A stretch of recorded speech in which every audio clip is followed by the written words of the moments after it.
Welcome to science code Bangla. আজ আমরা তোমাদের মাধ্যমিক জীবনবিজ্ঞান 2026 অভিব্যক্তি ও অভিযোজন অধ্যায় থেকে গুরুত্বপূর্ণ প্রশ্নগুলো আলোচনা করব, যার অনুশীলন তোমাদের কাঙ্ক্ষিত সাফল্য নিশ্চিত করবেই। নিম্নলিখিত প্রশ্নগুলোর উত্তর দাও। জৈব অভিব্যক্তি বলতে কি বোঝো? অভিব্যক্তি কাকে বলে? জীবনের জৈব রাসায়নিক উৎপত্তির সপক্ষে একটি পরীক্ষামূলক প্রমাণ দাও। জীবনের উৎপত্তি কিভাবে হয়েছে তা সংক্ষিপ্ত ছকের আকারে উপস্থাপিত করো। বহুকোষী জীবের উৎপত্তি কিভাবে হয়েছিল তা সংক্ষেপে বর্ণনা করো। পৃথিবীতে জীব সৃষ্টির পূর্বের অবস্থা কেমন ছিল? পৃথিবীর প্রাথমিক অবস্থা বিজারক ছিল, ব্যাখ্যা করো। গরম তরল স্যুপ কি? স্ট্যানলি মিলারের পরীক্ষাটি আলোচনা করো। নিম্নলিখিত প্রশ্নগুলোর উত্তর দাও। ক্লোরোফিলের আবির্ভাব বিবর্তনে এক যুগান্তকারী বিষয় কেন? অভিব্যক্তি সম্পর্কে অ্যারিস্টটলের বক্তব্য কি? প্যানজিয়া কি? হেকেল কি জন্য বিখ্যাত? পৃথিবীতে জীবনের আবির্ভাব সম্পর্কিত হেকেলের মতবাদকে সমর্থন করেছিলেন কারা? পৃথিবীতে প্রথম কখন জীবনের সৃষ্টি হয়? পৃথিবীতে কখন প্রথম মেরুদণ্ডী প্রাণীর আবির্ভাব ঘটে?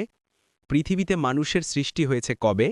ল্যামার্কের জন্মস্থান কোথায়? নিম্নলিখিত প্রশ্নগুলোর উত্তর দাও। ল্যামার্কের সম্পূর্ণ নাম কি? জৈব অভিব্যক্তি সম্পর্কে ল্যামার্কের তত্ত্বটি সংক্ষেপে বর্ণনা করো।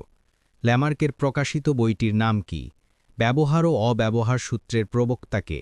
ব্যবহার অব্যবহার সূত্রের অর্থ বুঝিয়ে দাও। ল্যামার্কের স্বজ্ঞান প্রচেষ্টা বলতে কি বোঝো? ল্যামার্কবাদের সপক্ষে কয়েকটি প্রমাণের উল্লেখ করো। ভাইসম্যানের জার্ম প্লাজম তত্ত্বটি কি? প্রাকৃতিক নির্বাচন তত্ত্বের প্রবক্তাকে। নিম্নলিখিত প্রশ্নগুলোর উত্তর দাও। ডারউইনকে প্রাকৃতিক নির্বাচন তত্ত্বের প্রবক্তা বলা হয় কেন? অভিব্যক্তি সংক্রান্ত ডারউইনের লেখা বইটির নাম কি? অভিব্যক্তি সংক্রান্ত ডারউইনের মতবাদ কবে প্রকাশিত হয়? ডারউইনের মতবাদের মূল বক্তব্যগুলি উল্লেখ করো।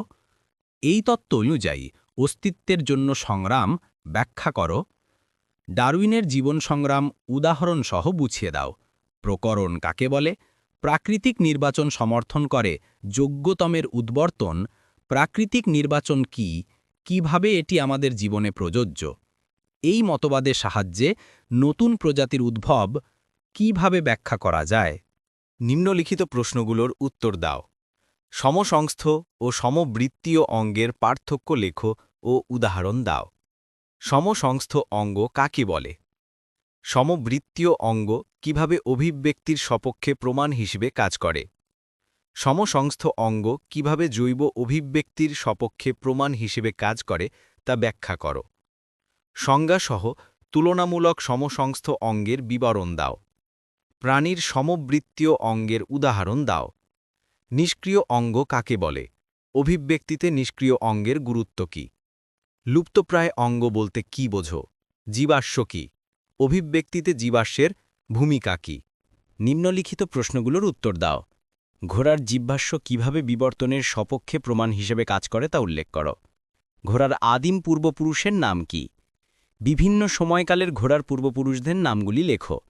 ঘোড়ার বিবর্তনের ধাপগুলি সংক্ষেপে আলোচনা করো। একটি ছকের মাধ্যমে ঘোড়ার বিবর্তনের ইতিহাসটি বুঝিয়ে দাও। জীবাশ্ম ও জীবন্ত জীবাশ্মের উদাহরণসহ পার্থক্য লেখো। ভ্রূণতত্ত্ব ঘটিত প্রমাণ সংক্ষেপে উল্লেখ করো। তুলনামূলক ভ্রূণতত্ত্ব কিভাবে অভিব্যক্তির প্রমাণ হিসেবে কাজ করে? নিম্নলিখিত প্রশ্নগুলোর উত্তর দাও। বিবর্তনের ফলে ক্রমান্বয়ে জটিলতার সৃষ্টি হয়, এই ধারণাটি মেরুদণ্ডী হৃৎপিণ্ডের বিবর্তন থেকে ব্যাখ্যা করো। মেরুদণ্ডী প্রাণীর হৃৎপিণ্ডের গঠনগত উন্নতি কিভাবে অভিব্যক্তিতে প্রমাণ হিসেবে কাজ করে? সরীসৃপ প্রাণীর হৃৎপিণ্ডের বৈশিষ্ট্য কি? মাছের মতো মেরুদণ্ডী প্রাণীর আবির্ভাব কিভাবে হয়েছিল তার বর্ণনা করো। ডাঙার উদ্ভিদের বিবর্তন কিভাবে হয়েছিল তার সংক্ষিপ্ত বিবরণ দাও। উদ্ভিদ জগতের অভিব্যক্তির ধাপগুলি উল্লেখ করো। অভিযোজন কাকে বলে? আচরণ কাকে বলে? আচরণগত অভিযোজন কাকে বলে? নিম্নলিখিত প্রশ্নগুলোর উত্তর দাও। কিসের দ্বারা পরিবেশকে মানিয়ে নেওয়া যায়? উদ্দীপনা কাকে বলে?